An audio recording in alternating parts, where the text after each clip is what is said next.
Nay, if there be no remedy for it but that you will needs buy and sell men and women like beasts, we shall have all the world drink brown and white bastard. Oh, heavens, what stuff is here? 'Twas never merry world since of two usuries the merriest was put down and the worst are allowed by order of law. A furred gown to keep him warm, and furred with fox and lambskins too, to signify that craft, being richer than innocency, stands for the facing. Come your way, sir. Bless you, good Father Friar. And you, good brother father? What offence hath this man made you, sir? Marry, sir, he hath offended the law. And, sir, we take him to be a thief too, sir. For we have found upon him, sir, a strange picklock, which we have sent to the deputy. Fie, sir, bored, a wicked bored. The evil that thou causest to be done, that is thy means to live. Do thou but think what 'tis to cram a maw or clothe a back from such a filthy vice. Say to thyself, from their abominable and beastly touches, I drink, I eat, array myself and live. Canst thou believe thy living is a life so stinkingly depending? Go, mend, mend. Indeed it does stink in some sort, sir. But yet, sir, I would prove. Nay, if the devil hath given thee proofs for sin, thou wilt prove his. Take him to prison, officer. Correction and instruction both must work, ere this rude beast will profit. He must before the deputy, sir. He hath given him warning. The deputy cannot abide a whoremaster. If he be a whoremonger and comes before him, he would as good go a mile on his errand. That we were all, as some would seem to be, free from our faults, as faults from seeming free. His neck will come to your waist, a cord, sir. I spy comfort. I cry bail. Here's a gentleman and a friend of mine. How now, noble Pompey? What, at the wheels of Caesar? Art thou led in triumph? What, is there none of Pygmalion's images, newly made woman, to be had now, for putting the hand in the pocket and extracting it clutched? What reply, huh? What sayest thou to this tune, matter, and method? Is not drowned to the last rain, huh? Or what sayest thou, Trot? Is the world as it was, man? Which is the way? Is it sad in a few words, or how, the trick of it? Still thus, and thus, still worse. How doth my dear morsel, thy mistress? Procures she still, huh? Oh, sir, she hath eaten up all her beef and she's herself in the tub. Why, 'tis good, it is the right of it, it must be so. Ever your fresh whore and your powdered board, an unshunned consequence, it must be so. I'm going to prison, Pompey. Yes, faith, sir. Why, 'tis not amiss, Pompey. Farewell, go say I sent thee thither. For debt, Pompey, or how? For being aboard, for being aboard. Well, then, imprison him. If imprisonment be the due of a board, why, 'tis his right. Bored is he doubtless, and of antiquity too. Bored born. Farewell, good Pompey. Commend me to the prison, Pompey. You will turn good husband now, Pompey. You will keep the house. I hope, sir, your good worship will be my bail. No, indeed, will I not, Pompey. It is not the wear. I will pray, Pompey, to increase your bondage. If you take it not patiently, why, your metal is the more. Adieu, trusty Pompey. Bless you, friar. And you? Does Bridget paint still, Pompey, huh? Come your way, sir, come. You will not bail me then, sir? Then, Pompey, nor now. Oh, What news abroad, friar? What news? come your way, sir, come. Go to kennel, Pompey, go. What news, friar, of the Duke? I know none. Can you tell me of any? Some say he's with the Emperor of Russia. Others some he is in Rome, but where is he, think you? I know not where, but wheresoever, I wish him well. It was a mad, fantastical trick of him to steal from the state and usurp the beggary he was never born to. Lord Angelo dukes it well in his absence. He puts transgression to it. He does well in't. A little more lenity to lechery would do no harm in him. Something too crabbed that way, friar. It is true general advice, and severity must cure it. Yes, in good sooth, the vice is of a great kindred. It is well allied. But it is impossible to extirp it quite, friar, till eating and drinking be put down. They say this Angelo was not made by man and woman after this downright way of creation. Is it true, think you? How should he be made, then? Some report a sea maid spawned him. Some that he was begot between two stockfishes. But it is certain that when he makes water, his urine is congealed ice. That I know to be true. And he is a motion generative. That's infallible. You are pleasant, sir, and speak apace. Why, what a ruthless thing is this in him for the rebellion of a codpiece to take away the life of a man. Would the Duke that is absent have done this? Ere he would have hanged a man for the getting 100 bastards, he would have paid for the nursing 1,000. He had some feeling of the sport. He knew the service, and that instructed him to mercy. I never heard the absent Duke much detected for women. He was not inclined that way. Oh, sir, you are deceived. 'Tis not possible. Who, not the Duke?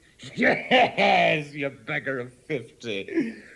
And his use was to put a ducat in her clack dish.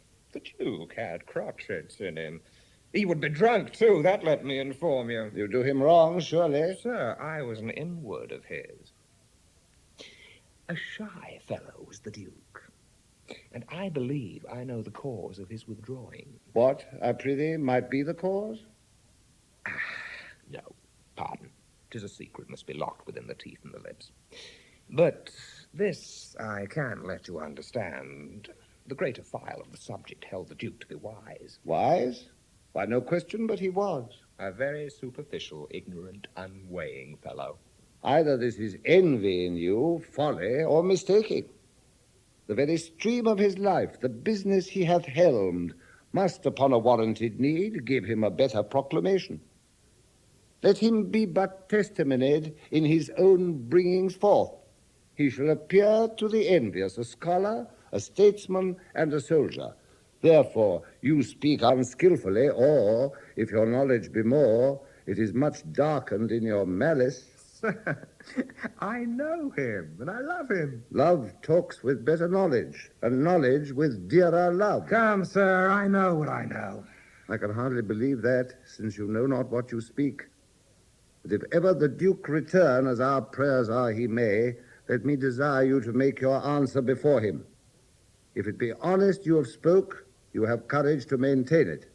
I am bound to call upon you, and I pray you your name. Sir, my name is Lucio, well known to the Duke. He shall know you better, sir, if I may live to report you. I fear you not. Oh, you hope the Duke will return no more. Or you imagine me too unhurtful and opposite. But indeed, I can do you little harm. You will forswear this again. I'll be hanged first. Thou art deceived in me, friar. But no more of this. Canst thou tell if Claudio die tomorrow or no?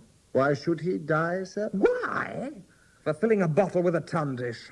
I would the Duke we talk of were returned again. This ungenitured agent will unpeople the province with continency. Sparrows must not build in his house eaves because they are lecherous. The Duke yet would have dark deeds darkly answered. He would never bring them to light. Would he were returned. Marry, this Claudio is condemned for untrussing. Farewell, good friar. I prithee pray for me. The Duke, I say to thee again, would eat mutton on Fridays. He's not past it yet, and I say to thee, he would mouth with a beggar, though she smelt brown bread and garlic. Say that I said so. Farewell. No might nor greatness in mortality can censure scape. Back wounding calumny, the whitest virtue strikes. What king so strong can tie the gall up in the slanderous tongue? But who comes here? No. Go! Away with her to prison. Good, my lord, be good to me. Your honour is accounted a merciful man. Good, my lord. Double and treble admonition, and still forfeit in the same kind? This would make mercy swear and play the tyrant. A board of 11 years' continuance, may it please your honour. My lord, this is one Lucio's information against me. Mistress Kate Keepdown was with child by him in the Duke's time. He promised her marriage. His child is 1.25 years old, come Philip and Jacob. I've kept it myself. and see how he goes about to abuse me. That fellow is a fellow of much license. Let him be called before us. Away with her to prison. Go to.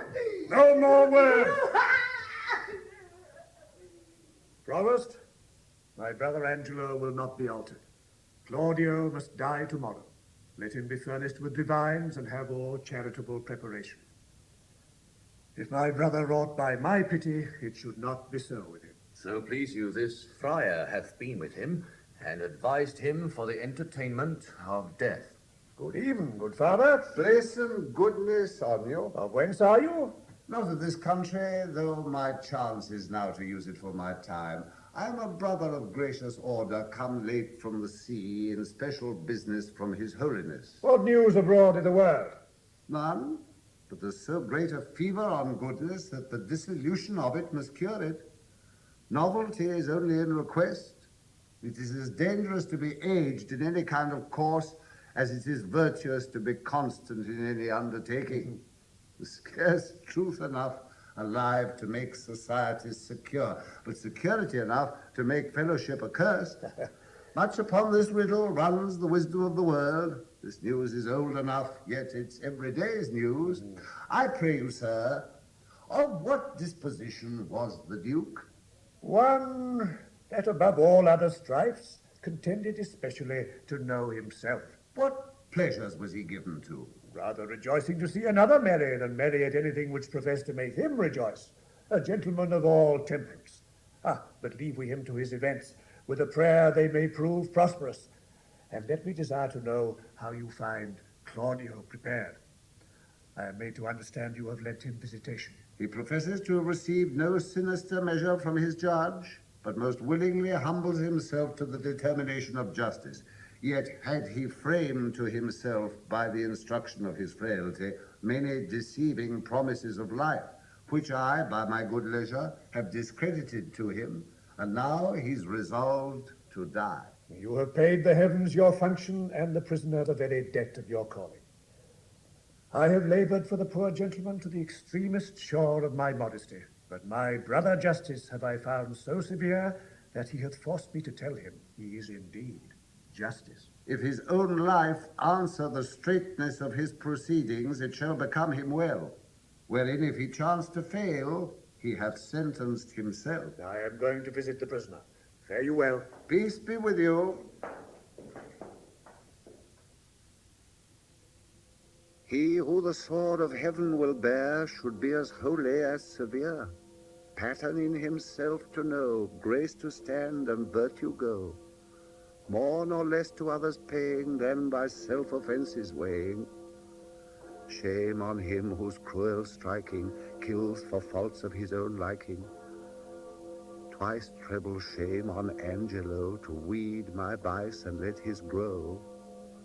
Oh, what may man within him hide, though angel on the outward side? How many likeness made in crimes, making practice on the times, to draw with idle spiders' strings most ponderous and substantial things.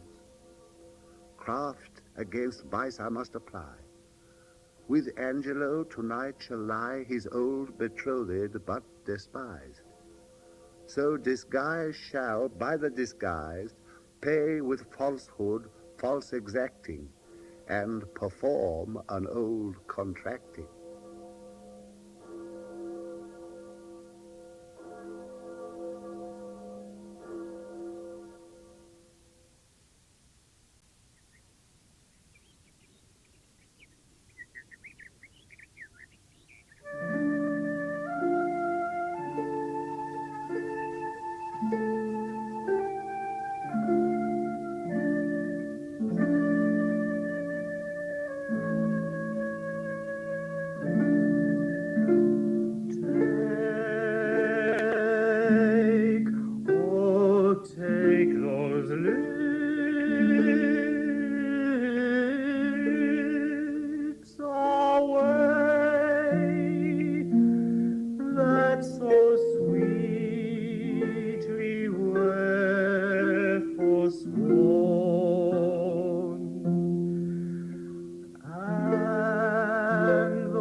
out thy song, and haste thee quick away. Here comes a man of comfort, whose advice hath often stilled my brawling discontent. I cry you mercy, sir, and well could wish you had not found me here so musical. Let me excuse me, and believe me so. My mirth it much displeased, but pleased my woe. 'Tis good, though music oft hath such a charm to make bad good, and good provoke to harm. I pray you tell me, hath anybody inquired for me here today? Much upon this time have I promised here to meet. You have not been inquired after. I have sat here all day. I do constantly believe you. The time is come even now.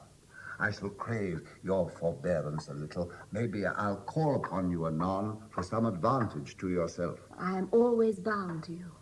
Very well met and well come.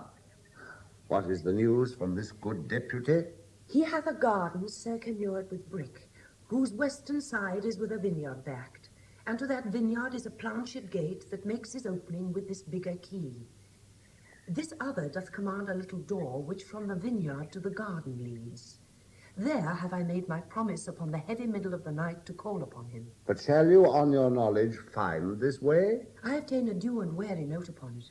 With whispering and most guilty diligence, in action all of precept, he did show me the way twice o'er. Are there no other tokens between you agreed concerning her observance? No, none, but only a repair of the dark. And that I have possessed him, my most stay can be but brief. For I have made him know I have a servant comes with me along that stays upon me, whose persuasion is I come about my brother. 'Tis well borne up. I've not yet made known to Mariana a word of this. What ho! Within! Come forth! I pray you, be acquainted with this maid. She comes to do you good. I do desire the like. Do you persuade yourself that I respect you? Good Fra, I know you do, and have found it. Take then this your companion by the hand, who hath a story ready for your ear. I shall attend your leisure, but make haste, the vaporous night approaches. Will it please you walk aside? Oh, place and greatness. Millions of false eyes are stuck upon thee. Volumes of report run with these false and most contrarious quests upon thy doing. Thousand escapes of wit make thee the father of their idle dream, and rack thee in their fancies. Welcome.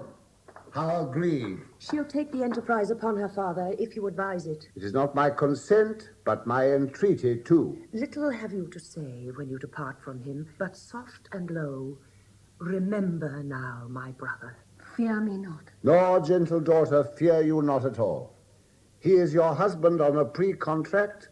To bring you thus together, 'tis no sin, sith that the justice of your title to him doth flourish the deceit. Come, let us go, our corns to reap, for yet our tithes to sow.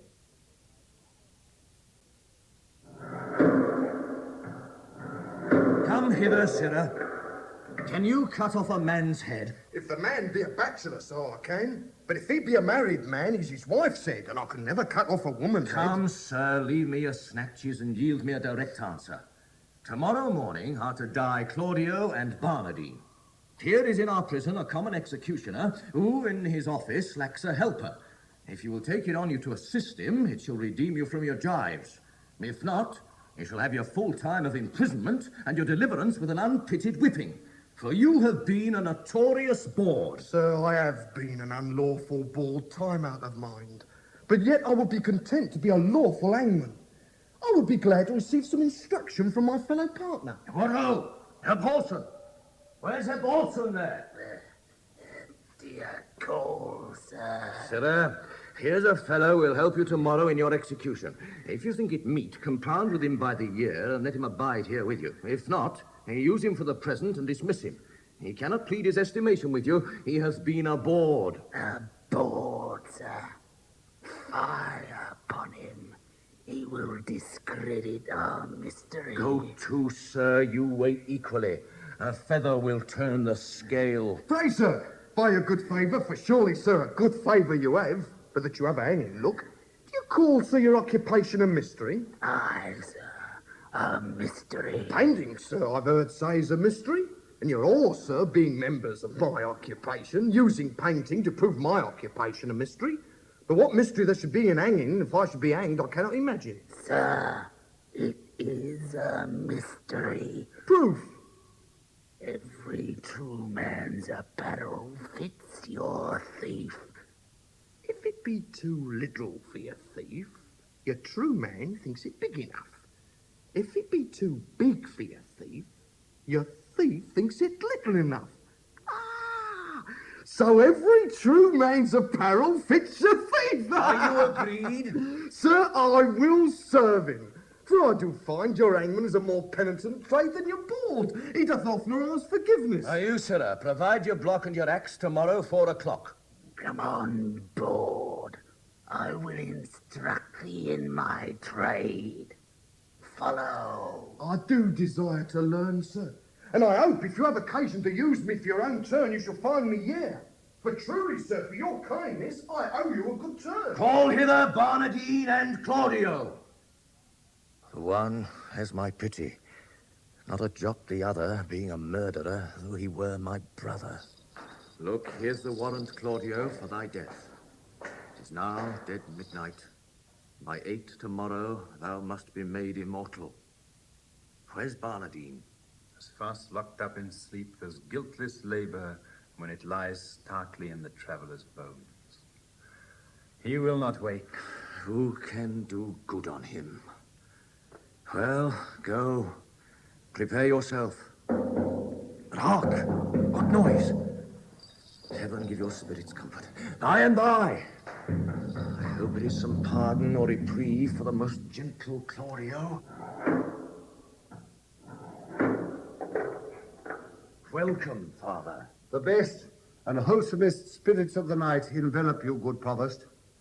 Who called here of late? None, since the curfew run. Not Isabella? No. They will then, ere it be long. What comfort is for Claudio? There's some in hope. It is a bitter deputy. Not so, not so. His life is paralleled even with the stroke and line of his great justice. He doth with holy abstinence subdue that in himself which he spurs on his power to qualify in others. Were he mealed with that which he corrects, then were he tyrannous. But this being so, he's just. Now they come. This is a gentle provost, seldom when the steeled jailer is the friend of men. How now? What noise? That spirit possessed with haste that wounds the resisting postern with these strokes. There he must stay until the officer arrives to let him in. He is called up. Have you no countermand for Claudio yet? But he must die tomorrow. None, sir, none. As near the dawning, provost, as it is, you shall hear more ere morning. Happily, you something know. Yet I believe there comes no countermand, no such example have we. Besides, upon the very siege of justice, Lord Angelo hath to the public ear professed the contrary. This is his lordship's man. And here comes Claudio's pardon. My lord has sent you this note, and by me this further charge that you swerve not from the smallest article of it, neither in time, matter, or other circumstance. Good morrow, for as I take it, it is almost day. I shall obey him. This is his pardon, purchased by such sin for which the pardoner himself is in. Hence hath offence his quick celerity when it is born in high authority. When vice makes mercy, mercy so extended that for the false love is the offender friended. Now, sir, what news? I told you. Lord Angelo, belike thinking me remiss in mine office, awakens me with this unwonted putting on. Methinks strangely, for he hath not used it before. Pray you, let's hear. Whatsoever you may hear to the contrary, let Claudio be executed by 4 of the clock, and in the afternoon Barnardine. For my better satisfaction, let me have Claudio's head sent me by 5. Let this be duly performed, with a thought that more depends on it than we must yet deliver. Thus fail not to do your office, as you will answer it at your peril. What say you to this, sir? What is this Barnardine who is to be executed in the afternoon? A Bohemian born, but here nursed up and bred. One that is a prisoner 9 years old. How came it that the absent Duke had not either delivered him to his liberty or executed him? I've heard it was ever his manner to do so. His friends still wrought reprieves for him. And indeed his fact, till now in the government of Lord Angelo, came not to an undoubtful proof. Is it now apparent? Most manifest, and not denied by himself. Has he borne himself penitently in prison? How seems he to be touched? A man that apprehends death no more dreadfully, but as a drunken sleep. Careless, reckless, and fearless of what's past, present, or to come. Insensible of mortality and desperately mortal. He wants advice. He will hear none. He hath evermore had the liberty of the prison. Give him leave to escape, hence he would not. Drunk many times a day, if not many days, entirely drunk. We have very oft awaked him, as if to carry him to execution, and showed him a seeming warrant for it. It hath not moved him at all. More of him anon. There is written in your brow, Provost, honesty and constancy.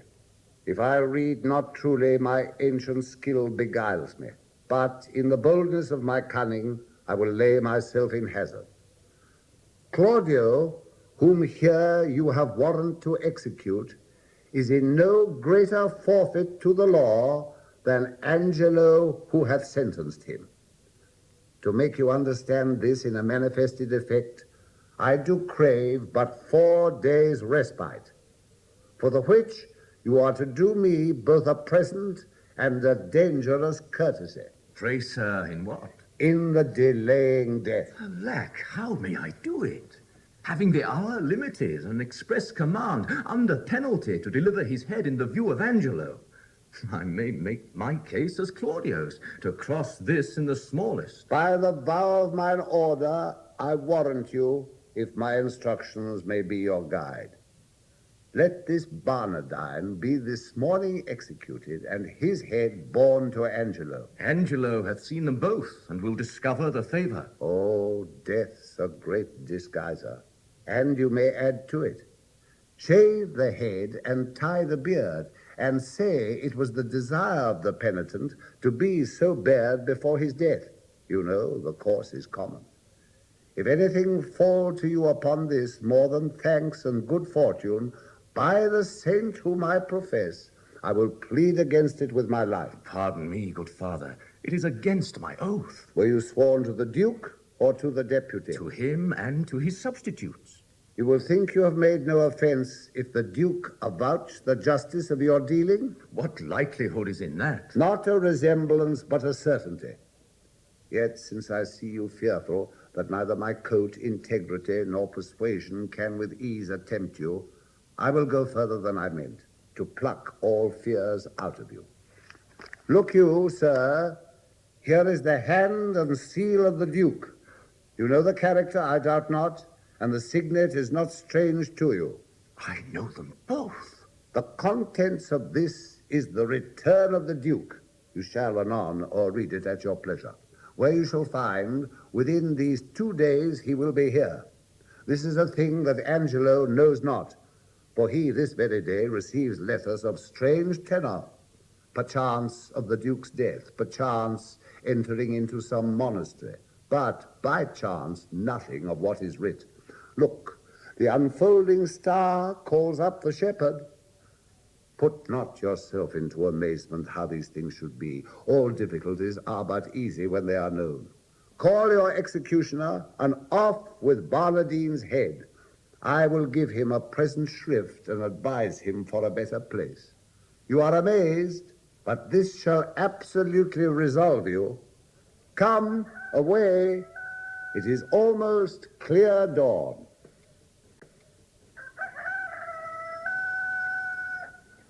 I'm as well acquainted here as I was in our house of profession. One would think it were Mistress Overdone's own house. There be many of her old customers. First is young Master Rash. He's in for a commodity of brown paper and old ginger. 17 pounds, of which he made 5 marks ready money. Marry, then ginger was not much in request, for the old women were all dead. Then is there here one master caper at the suit of Master Threepile the mercer for some 4 suits of peach-coloured satin, which now pitches him a beggar. Then have we here young Dizzy, and young Master Deep Vow, and Master Copperspur, Master Starve Lackey, the rapier and dagger man, and young Drop Hair, that killed Lusty Pudding, and Master Forth like the tilter, and brave Master Shooty, the great traveller, and Wild Half-Can, that stabbed Potts. And I think, 40 more, all great doers in our trade. And are now for the Lord's sake. Sirrah, bring Barnardine hither. Master Barnardine, you must rise and be hanged. Master Barnardine! What ho, Barnardine? You pox on your throats. Who makes that noise there? What are you? Your friend, sir, the hangman! You must be so good, sir, as to rise and be put to death. Away, you rogue, away. I'm sleepy. Tell him he must awake, and that quickly, too. Pray, Master Barnardine, awake till you're executed and sleep afterward. Go into him and fetch him out. He's coming, sir, he's coming. I hear his straw rustle. Is the axe upon the block, Sirrah? Very ready, sir. Now, Paulson, what's the news with you? Truly, sir, I would desire you to clap into your prayers. For look you, the warrant's come. You rogue, I've been drinking all night. I'm not fitted for it. The better, sir, for he that drinks all night and his hanged betimes in the morning may sleep the sounder all the next day. Look you, sir, here comes your ghostly father. Do we just now think you? Sir, induced by my charity and hearing how hastily you are to depart, I am come to advise you, comfort you, and pray with you. Friar, not I. I've been drinking hard all night, and will have more time to prepare me, or they shall beat out my brains with billets. I will not consent to die this day, that's certain. Oh, sir, you must, and therefore I beseech you, look forward to the journey you shall go. I swear I will not die today for any man's persuasion. But hear you. Not a word. If you've anything to say to me, come to my ward, for thence will not I today. Unfit to live or die, oh, Gravel heart. After him, fellows, and bring him to the block. Now, sir, how do you find the prisoner? A creature unprepared, unmeet for death, and to transport him in the mind he is were damnable. Here in the prison, Father, there died this morning of a cruel fever one Ragozine, a most notorious pirate, a man of Claudio's years, his beard and head just of his color. What if we do omit this reprobate till he were well inclined, and satisfy the deputy with the visage of Ragozine, more like to Claudio? Oh, 'tis an accident that heaven provides. Dispatch it presently.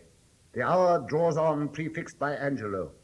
See this be done, and sent according to command, whilst I persuade this rude wretch willingly to die. This shall be done, good father, presently. But Barnardine must die this afternoon.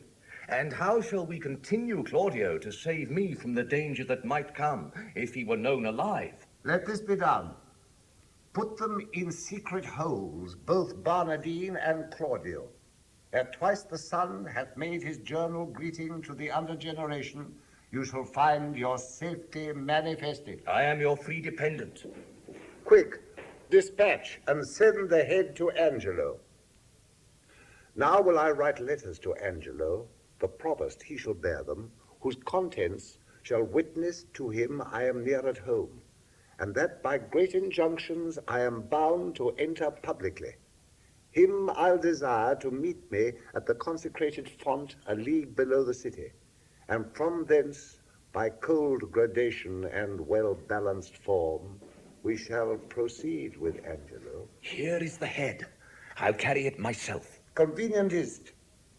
Make swift return, for I would commune with you of such things that want no ear but yours. I'll make all speed. Peace, hold, be here. The tongue of Isabella. She's come to know if yet her brother's pardon be come hither. But I will keep her ignorant of her good, to make her heavenly comforts of despair when it is least expected. Oh, by your leave. Good morning to you, fair and gracious daughter. The better given me by so holy a man. Hath yet the deputy sent my brother's pardon? He hath released him, Isabel, from the world. His head is off and sent to Angelo. Nay, but it is not so. It is no other. Show your wisdom, daughter, in your close patience. Oh, I will to him and pluck out his eyes. You shall not be admitted to his sight. Unhappy Claudia, wretched Isabel, injurious world, most damned Angelo. This nor hurts him, nor profits you a jot. Forbear it, therefore. Give your cause to heaven. Mark what I say, which you shall find by every syllable of faithful verity. The Duke comes home tomorrow. Nay, dry your eyes. One of our convent and his confessor gives me this instant. Already he hath carried notice to Aeschylus and Angelo, who do prepare to meet him at the gates, there to give up their power. If you can, pace your wisdom in that good path that I would wish it go, and you shall have your bosom on this wretch, grace of the Duke, revenges to your heart, and general honor. I am directed by you. This letter, then, to Friar Peter give. 'Tis that he sent me of the Duke's return. Say, by this token, I desire his company at Mariana's house tonight. Her cause and yours I'll perfect him withal, and he shall bring you before the Duke, and to the head of Angelo accuse him home and home. For my poor self, I am combined by a sacred vow, and shall be absent. Wend you with this letter. Command these fretting waters from your eyes with a light heart. Trust not my holy order if I pervert your course. Who's here? Good even. Friar, where's the provost? Not within, sir. Oh, pretty Isabella, I am pale at mine heart to see thine eyes so red. Thou must be patient. I am fain to dine and sup with water and bran. I dare not for my head fill my belly. One fruitful meal would set me to it. But they say the Duke will be here tomorrow. By my troth, Isabel, I loved thy brother. Oh. If the old fantastical Duke of Dark Corners had been at home, he had lived. Sir, the Duke is marvelous little beholding to your reports, but the best is he lives not in them. Friar, thou knowest not the Duke so well as I do. He's a better woodman than thou takest him for. Well, you'll answer for this one day.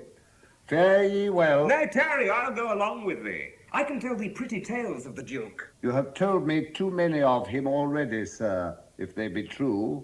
If not true, none were enough. I was once before him for getting a wench with child. Did you such a thing? Yes, married, did I. But I was fain to forswear it. They would else have married me to the rotten meddler. Sir, your company is fairer than honest. Rest you well. By my troth, I'll go with thee to Lane's End. If bawdy talk offends you, we'll have very little of it. Nay, friar, I am a kind of burr. I shall stick.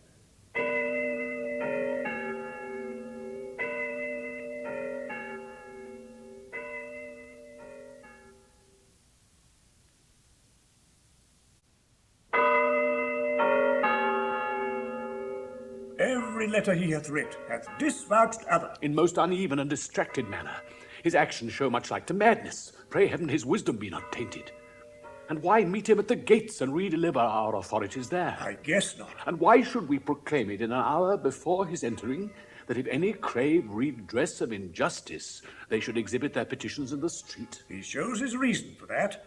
To have a dispatch of complaints, and to deliver us from devices hereafter, which shall then have no power to stand against us. Well, I beseech you, let it be proclaimed betimes of the morn.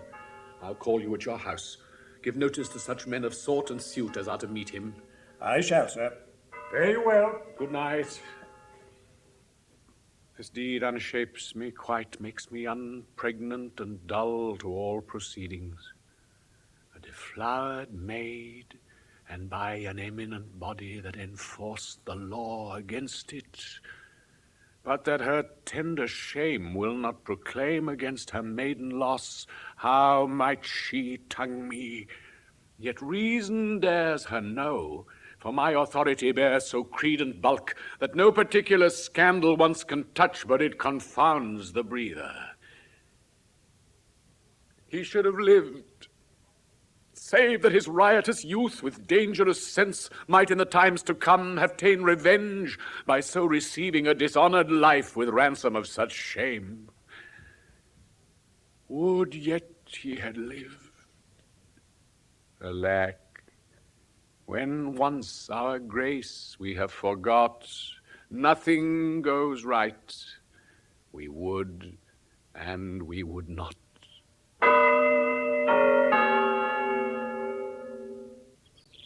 These letters at fit time deliver me. The promise knows our purpose and our plot. The matter being afoot, keep your instruction and hold you ever to our special drift, though sometimes you do blench from this to that as cause doth minister. Go, call at Flavius' house and tell him where I stay. Give the like notice to Valentius, Roland, and to Crassus, and bid them bring the trumpets to the gate. But send me Flavius first. It shall be speeded well. Ah, I thank thee, Varius. Thou hast made good haste. Come, we will walk. There's other of our friends will greet us here anon, my gentle Varius. To speak so indirectly, I am loath. I would say the truth. But to accuse him so, that is your part.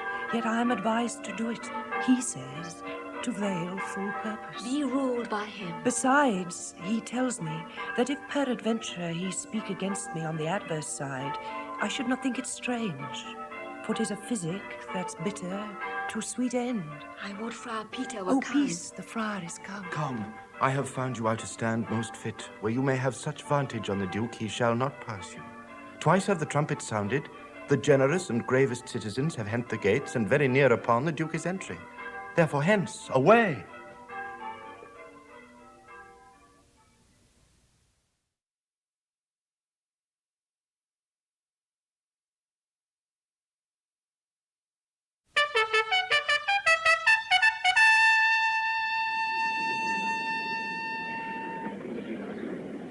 My very worthy cousin, fairly met. Our old and faithful friend, we are glad to see you. Happy return be to your royal grace. Many and hearty thankings to you both. We have made inquiry of you, and we hear such goodness of your justice, that our soul cannot but yield you forth to public thanks for running more requital. You make my bonds still greater. Oh, your desert speaks loud. And I should wrong it to lock it in the wards of covert bosom when it deserves with characters of brass, a forted residence gainst the tooth of time and razier of oblivion. Give me your hand, and let the subject see, to make them know that outward courtesies would fain proclaim favors that keep within. Come, Aeschylus, you must walk by us on our other hand. And good supporters are you. Now is your time. Speak loud and kneel before him. Justice, O royal duke, veil your regard upon a wronged, I would fain have said a maid. O worthy prince, dishonor not your eye by throwing it on any other object till you have heard me in my true complaint, and give me justice, justice, justice, justice. Relate your wrongs. In what? By whom? Be brief. Here is Lord Angelo shall give you justice. Reveal yourself to him. O worthy duke, you bid me seek redemption of the devil. Hear me yourself, for that which I must speak must either punish me not being believed, or wring redress from you. Hear me, oh, hear me here. My lord, her wits, I fear me, are not firm. She hath been a suitor to me for her brother, cut off by course of justice. By course of justice. And she will speak most bitterly and strange. Most strange.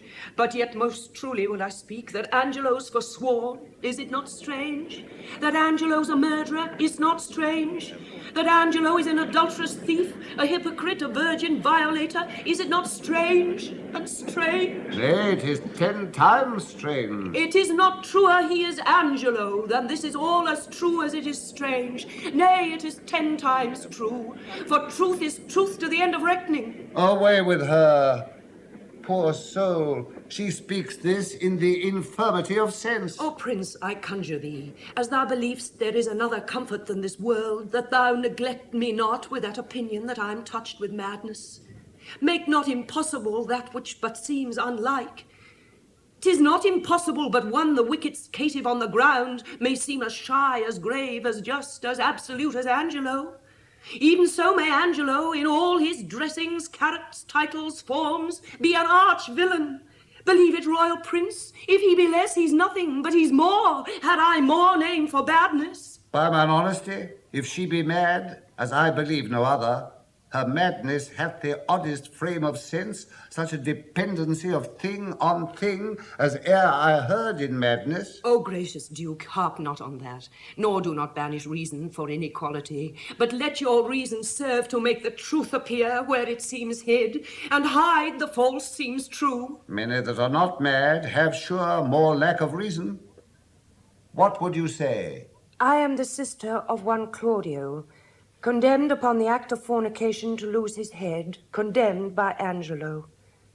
I, in probation of a sisterhood, was sent to by my brother. One Lucio was then the messenger. That's I, and like your grace. I came to her from Claudio and desired her to try her gracious fortune with Lord Angelo for her poor brother's pardon. That's he indeed. You were not bid to speak? No, my good lord, nor wish to hold my peace. I wish you now, then, pray you take note of it. When you've a business for yourself, pray heaven you then be perfect. I warrant, your honour. The warrant's for yourself, take heed on't. This gentleman told somewhat of my tale. Right. It may be right, but you are the wrong to speak before your time. Proceed. I went to this pernicious caitiff deputy. That's somewhat madly spoken. Pardon it, the phrase is to the matter. Mend it again, the matter. Proceed. In brief, to set the needless process by, how I persuaded, how I prayed and kneeled, how he refelled me, and how I replied, for this was of much length. The vile conclusion I now begin with grief and shame to utter. He would not, but by gift of my chaste body, to his concupiscible intemperate lust, release my brother. And after much debatement, my sisterly remorse confutes mine honor, and I did yield to him. But the next morn betimes, his purpose surfeiting, he sends a warrant for my poor brother's head. This is most likely. Oh, that it were as like as it is true. By heaven, fond wretch, thou knowst not what thou speakst, or else thou art suborned against his honor in hateful practice. First, his integrity stands without blemish. Next, it imports no reason that with such vehemency he should pursue faults proper to himself. If he had so offended, he would have weighed thy brother by himself, and not have cut him off. Someone hath set you on, confess the truth, and say by whose advice thou camest here to complain. And is this all? Then, oh, you blessed ministers above, keep me in patience, and with ripened time unfold the evil which is here wrapped up in countenance. Heaven shield your grace from woe. As I, thus wronged, hence unbelieved go. I know thou'lt fain be gone. An officer, to prison with her. Shall we thus permit a blasting and a scandalous breath to fall on him so near us? This needs must be a practice. Who knew of your intent and coming hither? One that I would were here, Friar Lodovick. A ghostly father, belike. Who knows that Lodovick? My lord, I know him. 'Tis a meddling friar. I do not like the man. Had he been lay, my lord, for certain words he spake against your grace in your retirement, I had swinged him soundly. Words against me? 'Tis a good friar belike, and set on this wretched woman here against our substitute. Let this friar be found. But yesternight, my lord, she and that friar, I saw them at the prison. A saucy friar, a very scurvy fellow. Blessed be your royal grace. I have stood by, my lord, and I have heard your royal ear abused. First hath this woman most wrongfully accused your substitute, who is as free from touch or soil with her as she from one ungot. We do believe no less. Know you that Friar Lodovick that she speaks of? I know him for a man divine and holy, not scurvy, nor a temporary meddler, as he's reported by this gentleman, and on my trust a man that never yet did, as he vouches, misreport your grace. My lord, most villainously, believe it. Well, he in time may come to clear himself. But at this instant he is sick, my lord, of a strange fever.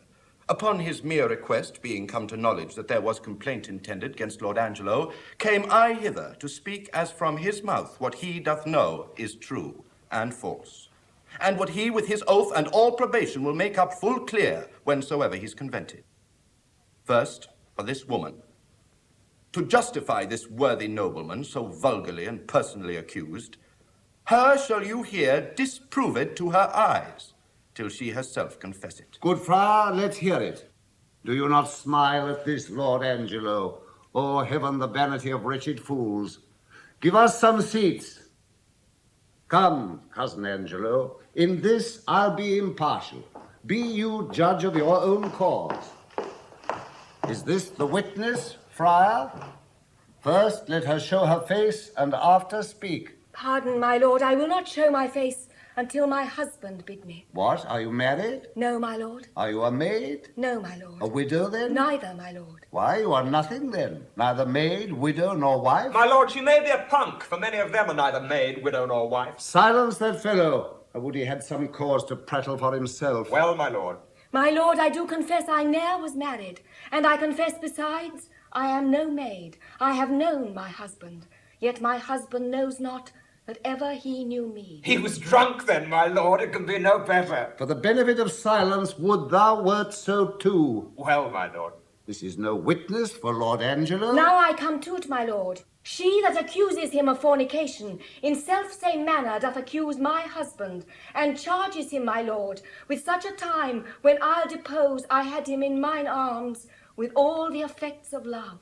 Charges she more than me? Not that I know. No? You say your husband? Why, just, my lord, and that is Angelo, who thinks he knows that he ne'er knew my body, but knows he thinks that he knows Isabel's. This is a strange abuse. Let's see thy face. My husband bids me. Now I will unmask. This is that face, thou cruel Angelo, which once thou sworest was worth the looking on. This is the hand which with a vowed contract was fast belocked in thine. This is the body that took away the match from Isabel, and did supply thee at thy garden house in her imagined person. Know you this woman? Carnally, she says. Sirrah, no more. Enough, my lord. My lord, I must confess I know this woman, and 5 years since there was some speech of marriage betwixt myself and her, which was broke off, partly for that her promised proportions came short of composition, but in chief for that her reputation was disvalued in levity. Since which time of 5 years I never spake with her, saw her, nor heard from her, upon my faith and honour. Noble prince, as there comes light from heaven and words from breath, as there is sense in truth and truth in virtue, I am affianced this man's wife, as strongly as words could make up vows. And, my good lord, but Tuesday night last gone in's garden house, he knew me as his wife. As this is true, let me in safety raise me from my knees, or else forever be confixed here, a marble monument. I did but smile till now. Now, good my lord, give me the scope of justice. My patience here is touched. I do perceive these poor informal women are no more but instruments of some more mightier member that sets them on. Let me have way, my lord, to find this practice out. I with my heart, and punish them to your height of pleasure. Thou foolish friar, and thou pernicious woman, compact with her that's gone, think'st thou thy oaths, though they would swear down each particular saint, were testimonies against his worth and credit that sealed in approbation? You, Lord Aeschylus, sit with my cousin. Lend him your kind pains to find out this abuse, whence 'tis derived. There is another friar that set them on. Let him be sent for. Would he were here, my lord, for he indeed hath set the women onto this complaint. Your provost knows the place where he abides, and he may fetch him. Go do it instantly. And you, my noble and well-warranted cousin, whom it concerns to hear this matter forth, do with your injuries as seems you best in any chastisement. I for a while will leave you, but stir not you till you have well determined upon these slanderers. My lord, we'll do it throughly.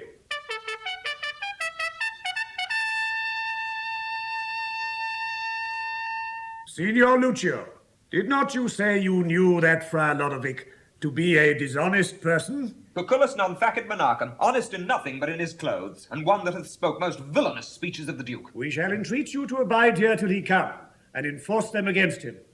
We shall find this friar a notable fellow. As any in Vienna, on my word. Call that same Isabella here once again. I would speak with her. Pray you, my lord, give me leave to question. You shall see how I'll handle her. Not better than he, by her own report. Say you? Marry, sir, I think if you handled her privately, she would sooner confess. Perchance publicly she'll be ashamed. I will go darkly to work with her. That's the way, for women are light at midnight. Come on, mistress. Here's a gentlewoman denies all that you have said. My lord, here comes the rascal I spoke of, here with the provost. In very good time. Speak not you to him till we call upon you. Mum. Come, sir. Did you set these women on to slander Lord Angelo? They have confessed you did. 'Tis false. How? Know you where you are? Respect to your great place, and let the devil be sometime honored for his burning throne. Where is the Duke? 'Tis he should hear me speak. The Duke's in us, and we will hear you speak. Look you speak justly? Boldly at least, but oh, poor souls, come you to seek the lamb, hear of the fox. Good night to your redress. Is the Duke gone? Then is your cause gone too. The Duke's unjust, thus to retort your manifest appeal, and put your trial in the villain's mouth, which here you come to accuse. This is the rascal, this is he I spoke of. Why, thou unreverend and unhallowed friar, it's not enough thou hast suborned these women to accuse this worthy man, but in foul mouth and in the witness of his proper ear to call him villain, and then to glance from him to the Duke himself to tax him with injustice? Take him hence to the rack with him. We'll touse you joint by joint, but we will know his purpose. What? Unjust. Be not so hard. The Duke dare no more stretch this finger of mine than he dare rack his own. His subject am I not, nor here provincial. My business in the state made me a looker-on here in Vienna, where I have seen corruption boil and bubble till it all run the stew. Oh. Laws for all faults, but faults so countenanced that the strong statutes stand like the forfeits in a barber's shop, as much in mockers' mark. Slander to the state, away with him to prison. What can you vouch against him, Signor Lucio? Is this the man that you did tell us of? 'Tis he, my lord. Come hither, Goodman Baldpate. Do you know me? I remember you, sir. By the sound of your voice, I met you at the prison in the absence of the Duke. Oh, did you so? And do you remember what you said of the Duke? Most notedly, sir. Do you so, sir? And was the Duke a fleshmonger, a fool and a coward, as you then reported him to be? You must, sir, change persons with me ere you make that my report. You indeed spoke so of him, and much more, much worse. Oh, thou damnable fellow! Did I not pluck thee by the nose for thy speeches? I protest I love the Duke as I love myself. Hark how the villain would close now after his treasonable abuses. Oh, such a fellow is not to be talked withal. Away with him to prison. Where is the provost? Away with him to prison. Lay bolts enough upon him, let him speak no more. Away with those giglets too, and with the other confederate companion. Stay, sir, stay a while. What resist he? Help him, Lucio! Come, sir, come, sir, come, sir. Foe, sir, why, you bald-pated lying rascal. You must be hooded, must you? Show your knave's visage with a pox to you. Show your sheep-biting face and be hanged an hour. Wilt not off? Thou art the first knave that e'er madest the Duke. First, Provost, let me bail these gentle three. Sneak not away, sir, for the friar and you must have a word anon. Lay hold on him. This may prove worse than hanging. What you have spoken I pardon, Aeschylus. Sit you down, we'll borrow place of Angelo. Sir, by your leave. Hast thou or word or wit or impudence that yet can do the office? If thou hast, rely upon it till my tale be heard, and hold no longer out. Oh, my dread lord, I should be guiltier than my guiltiness, to think I can be undiscernible, when I perceive your grace, thy power divine hath looked upon my passes. Then, good prince, no longer session hold upon my shame, but let my trial be mine own confession. Immediate sentence then, and sequent death, is all the grace I beg. Come hither, Mariana. Say, wast thou e'er contracted to this woman? I was, my lord. Go, take her hence, and marry her instantly. Do you the office, friar, which consummate, return him here again. Go with him, Provost. My lord, I am more amazed at his dishonor than at the strangeness of it. Come hither, Isabel. Your friar is now your prince, as I was then advertising unwholly to your business, not changing heart with habit. I am still attorneyed at your service. Oh, give me pardon that I, your vassal, have employed and pained your unknown sovereignty. You are pardoned, Isabel. And now, dear maid, be you as free to us. Your brother's death, I know, sits at your heart, and you may marvel why I obscured myself laboring to save his life, and would not rather make rash remonstrance of my hidden power than let him so be lost. Oh, most kind maid, it was the swift celerity of his death, which I did think with slower foot came on, that brained my purpose. But peace be with him. That life is better life, past fearing death, than that which lives to fear. Make it your comfort. So happy is your brother. I do, my lord. For this new married man approaching here, whose salt imagination yet hath wronged your well-defended honor, you must pardon for Mariana's sake. But as he adjudged your brother, being criminal in double violation of sacred chastity and of promise breach, thereon dependent for your brother's life, the very mercy of the law cries out, most audible, even from his proper tongue. An Angelo for Claudio, death for death. Haste still pays haste, and leisure answers leisure. Like doth quit like, and measure still for measure. Then, Angelo, thy faults thus manifested, which, though thou wouldst deny, denies thee vantage, we do condemn thee to the very block where Claudio stooped to death, and with like haste. Away with him.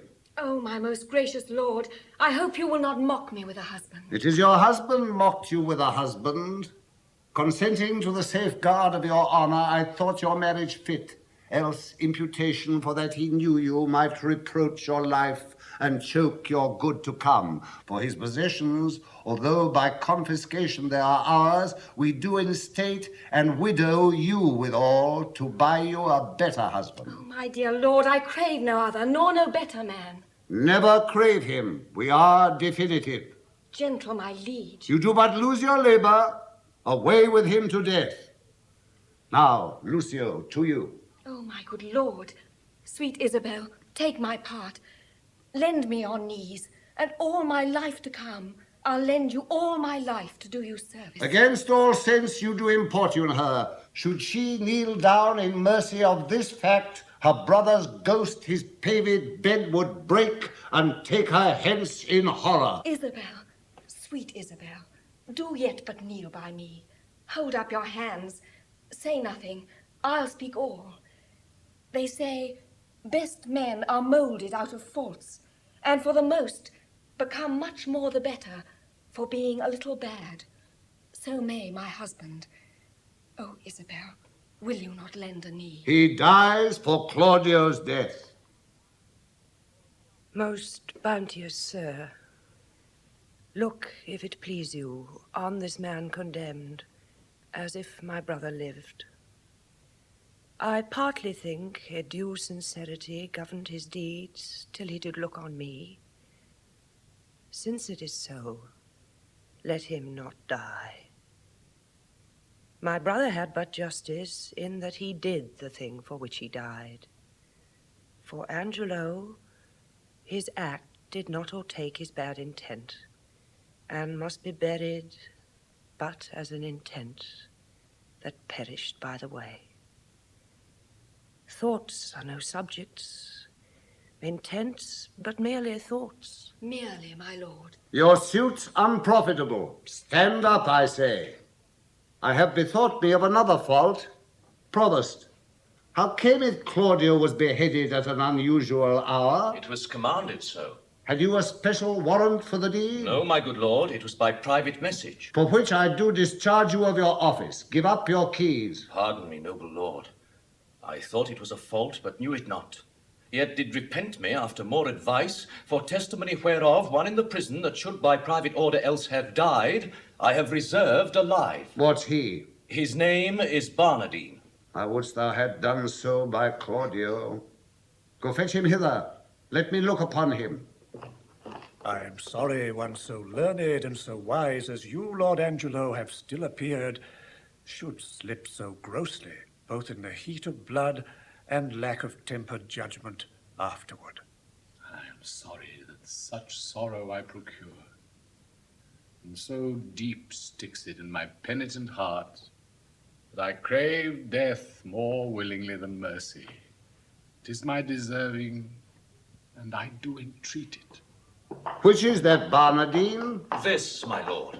There was a friar told me of this man. Sirrah, thou art said to have a stubborn soul that apprehends no further than this world, and squarest thy life according. Thou art condemned, but for these earthly faults I quit them all, and pray thee take this mercy to provide for better times to come. Friar, advise him, I leave him to your hand. What muffled fellow's that? This is another prisoner that I saved, who should have died when Claudio lost his head, as like almost to Claudio as himself. If he be like your brother, for his sake is he pardoned, and for your lovely sake, give me your hand and say you will be mine. He is my brother too, but fitter time for that. By this Lord Angelo perceives he's safe. Methinks I see a quickening in his eye. Well, Angelo, your evil quits you well. Look that you love your wife, her worth yours. I find an apt remission in myself. And yet here's one in place I cannot pardon. You, sirrah, that knew me for a fool, a coward, one all of luxury, an ass, a madman, wherein have I deserved so of you that you extol me thus? Faith, my lord, I spoke it but according to the trick. If you will hang me for it, you may, but I had rather it would please you I might be whipped. Whipped first, sir, and hanged after. Proclaim it, provost, round about the city. If any woman wronged by this lewd fellow, as I have heard him swear himself there's one whom he begot with child, let her appear, and he shall marry her. The nuptials finished, Let him be whipped and hanged. I beseech your highness, do not marry me to a whore. Your highness said even now I made you a duke. Good, my lord, do not recompense me in making me a cuckold. Upon mine honor thou shalt marry her. Thy slanders I forgive, and therewithal remit thy other forfeits.